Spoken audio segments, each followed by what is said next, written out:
Hello everyone. In this lecture, let us talk about arrays of structure. This is a continuation of previous lecture. If you have not watched the earlier sessions, please do watch them and then continue with this. Then you can understand this easily. Okay. So by the name itself, you can understand. We know what is meant by an array and we know what is meant by a structure also, right? So now we are creating an array of structures. How do we create? So we can create an array of structures by declaring the variable of the structure as an array. So here you can see struct student s of 10. Okay. Let us learn more details about this arrays of structures. First, let us see the definition, or let us see one example. So there we have created an array of size 10, right? What does it mean? What does it contain? Okay. So it contains, whenever you are declaring an array, the size of the array ranges from 0 to 9, right? The size of the array is ranging from 0 to 9. Say suppose if you are creating an integer array. So whenever I say int a of 10, what does this contain? So an array will be created and its index ranges from 0 to 9, right? So in the same way, here what am I doing? Here I am creating a structure variable, struct student s of 10. So this is what I'm giving, right? So now what does this contain?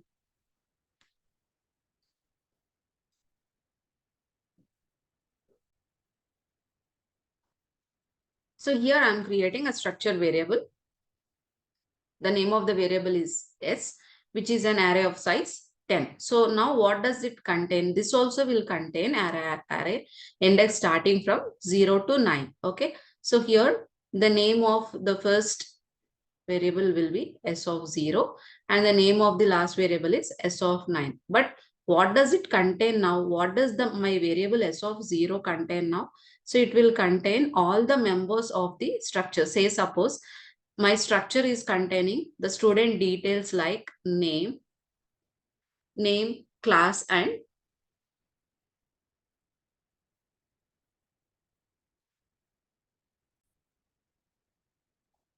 so here say suppose my structure is containing the name of the student, then which class he is studying in, is in first year, second year, or third year, and roll number, say suppose. Okay, so now all these my array variables, array indexes will contain all these details. S of 0 will contain these three members details, S of 1 will contain all these details, S of 2 also will contain, similarly S of 9 also will contain all these details.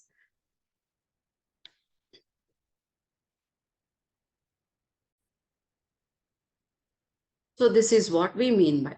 So now S of 0 is containing the details name, class, and roll number. S of 1 also will contain the access to the members, name, class, and roll number. How do we access them? Similar to how you access an array variable. How do we access them? Using the name of the array followed by index. Since it is a structure variable, okay, so we are dealing with structure. How do we access the members of a structure? Variable name dot member name. So in the same way here, the name of the variable is s of 0 dot name of the member is name. Similarly, s of 0 dot class, s of 0 dot roll number. So like this, I can access the details of student 1. Similarly, to access the details of student 2, student 2 is stored at index position s of 1, right? So now use s of 1 dot name, s of 1 dot class, s of 1 dot roll number to refer to the members of student 2. So like this, you can store all the details of 10 students and you can access them. So now I hope you are clear with the definition of array of structures. Can you guess what is the definition? An array whose elements are of type structure is called an array of structure. When do we need them? Okay, so when all the variables are of the same type and you need a collection of them. Okay, it is generally useful when we need multiple structure variables in our program. So instead of, suppose if I want to store the details of a class of students whose class strength is 60. So then instead of creating 60 variables separately, I can group them all under a single array. Okay, I can create an array of size 60 and I can store the details of all the class students. So now let us see the syntax of how to declare the structure and how to declare the structure variable. Okay, so the name of the structure, as we discussed, it is student. The members are name, roll number, and class. Okay, so the declaration of the variable is similar to how you declare a structure variable. So either you can declare it immediately just before closing the structure, or else you can also use struct keyword followed by the name of the structure and array size also. You can use the keyword struct followed by the name of the structure, which is student, followed by the name of the array with the desired size. Okay, so both are allowed. So this is the first style and this is the second style, which we already exercised in the earlier lessons. So now, can you tell me what is the size of this structure? Just okay. So here, let us imagine that character takes 1 byte of memory. So here, the size name size is 20. So it takes 20 bytes. Then let us treat integer takes 4 bytes. Then another 4 bytes. Plus let us treat roll number is also an integer which takes 4 bytes. So then what is the size of this structure? How much memory will be allocated for one structure variable? It is 28 bytes. Okay, so let's pause a minute. Here, in the earlier lecture, I have asked you a question in the comment section. Did you try to answer them? If not, the memory for a structure variable, the memory for a structure is not assigned until you declare a variable. So only here I'm not able to initialize this name to some value, class to some value, and roll number to some value. That is not possible because it is just a declaration I just defined, but it doesn't has any memory. Here, after declaring the variable for this structure, memory will be allocated this. Now you can initialize or you can read values to this particular structure variable. And you can store the values in the structure members. Okay, so now what is the size that is required or the memory that is required for this structure variable? For one structure variable, we need 28 bytes, right? 20 plus 4 plus 4, 28 bytes. That means now my S of 0 size is also 28 bytes and S of 1 size is also 28 bytes. S of 9 size is also 28 bytes. So now each record or each variable size is of 28 bytes, which is the size of the structure. Let us discuss some more details about the arrays of structures. So now if I want to access the individual records, okay, in general, how will you access ith element of an array? Using A of I, right? So in the same way, to access the ith record, I can use S of I dot. If I want to know the name, I can use S of I dot name. Similarly, I want a specific student details. Then I can give the index number, S of 8 dot roll number. So this gives me the roll number of student 9. Similarly, if you want to loop through these structure variables, that is also possible. So similar to how you use a structure, a variable, in the same way you can use here S of k plus plus dot class. Okay, so whenever this variable is getting incremented, then it gives you the details or the class value of the next student. So you can loop through all the variables. And let's talk about the assignment. So now whenever you declare, let us imagine that I'm declaring a pointer. Okay, so let me declare an integer pointer. Now if I say PTR is equals to S, what does this mean? So now I already created an array of structure variable which is S of 10. Okay, now I am assigning the address of S to this PTR. So what does it mean? We are assigning the address of S of 0, the base address, to PTR. Or here the names S, simply if you use S, it represents the address of the 0th element. What is the other way of assigning this? I can also assign it as PTR is equals to ampersand S of 0. Both ways are valid. Okay. Either I can use only the name, which gives me the reference to the base address of this array, and ampersand s of 0, which gives me the address of the first element. So anything is the same. Now, here our PTR is a pointer to the data objects of type struct student. It is not a simple integer pointer, but this pointer is pointing to a structure variable. So now, if I perform the operation PTR plus plus, what does it mean? By how much this PTR will be incremented? Okay, so let me go back to the previous slide and I'll try to explain you clearly. So here, as you see, so each record is occupying 28 bytes of memory. So, and my pointer is pointing to the starting record. So now if I increment my pointer by 1, if I say PTR plus plus, so then what will be the size? By how much this PTR will be incremented? It will be incremented by a scale factor of 28 bytes, and it will start pointing to the next record or the next student details. So now that means if you say PTR plus plus, it is not simply incremented by 1, but it is incremented by a scale factor, which is size of student, and it is made to point to the next record. Hope you are clear with these details. Now let's switch on to a hands-on. All of you quickly be ready with your devices.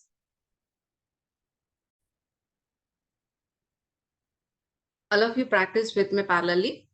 Okay. So as usual, let's declare with the start with the header file. Okay. Hash include stdio.h, and let's declare a structure variable, sorry, a structure. Okay, so here either you can give the structure as a global declaration or as a local declaration. It is up to you. Here I am declaring my structure as a global one. Okay, struct student. What are the members that we discussed? It is char name of 20.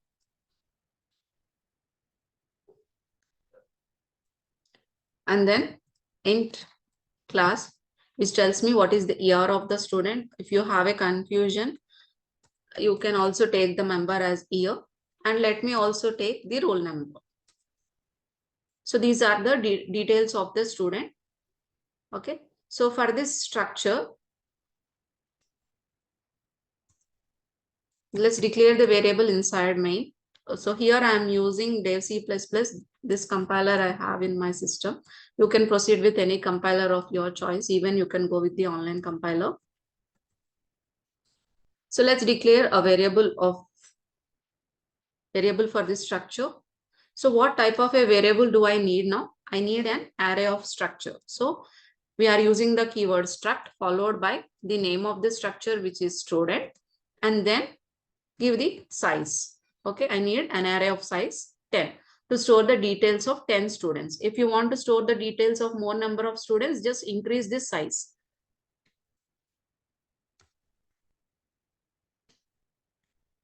So now for looping, I just want to declare a variable. Yeah. So now let's read the details of student 1. So what details should we read? Printf, enter the details of student. Let's keep it in the loop. Details of student I+1. Let's give a percentile D here. So since let me give it in a for loop for I is equals to 0, I less than the size of the student, which is 10, I plus plus.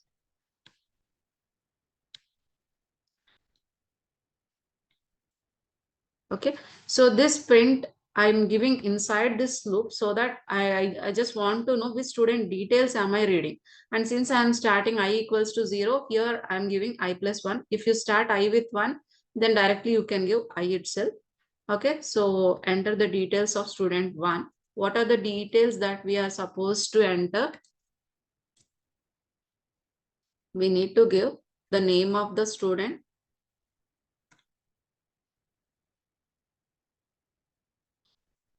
percentile S, name. So this name is belonging to student 1. How do we say that? Using the array index S of 0 followed by the dot operator. So for percentile S, we need not use the ampersand. So I'm giving it. And then let's read in one scanf itself. I want to read the year and roll number. Just to keep the code short, if you want, you can read them individually also, no issue.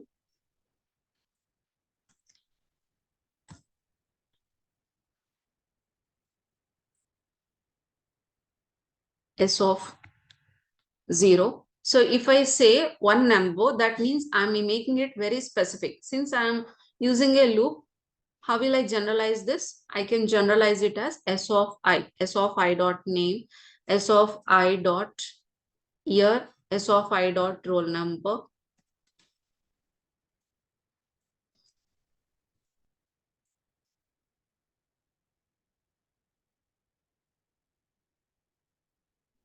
Okay, so I'm done with reading the details.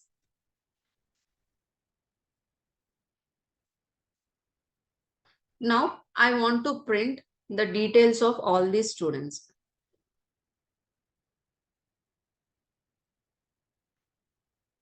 I'll just copy paste this code and I'll make the modifications to save my video time. Okay. So the details of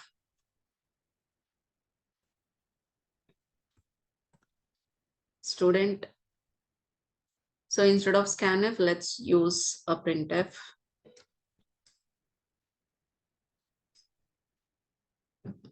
And let's make the modification. For scanf, we use ampersand. In printf, we will not use this. And I'll make one more modification just for the sake of convenience. Instead of giving I less than 10, I just want to limit it to only 2 students. Okay.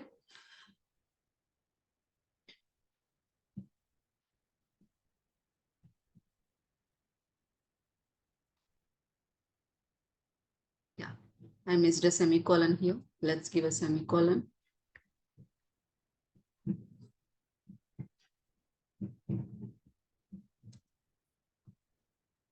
Same error because I have copy pasted the code. Yeah, our code compiled successfully. Now let's run it. So enter the details of student 1. Let's enter. What are the details that we are supposed to give? First, we should give the name. Okay. So let's give some name. I'm giving QWERTY as we are using QWERTY keyboards. And then I should give which year the student is in. Okay. Let me say first year. And then let me say the roll number of the student. Let's say 12. And let's give the details of the second student. Okay, so the second student is ASCII, say suppose, and he is also belonging to first year, and let his roll number be 23. So we want the same details to be displayed. Okay, I have not formatted it properly. So give me a minute. I'll just format it and we'll run it again.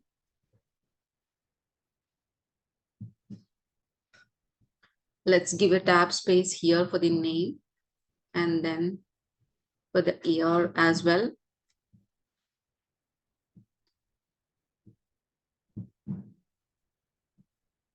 And then let me give a backslash.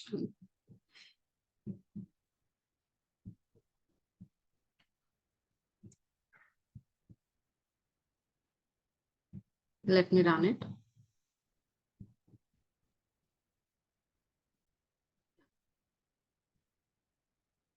Let's compile this and let's run it.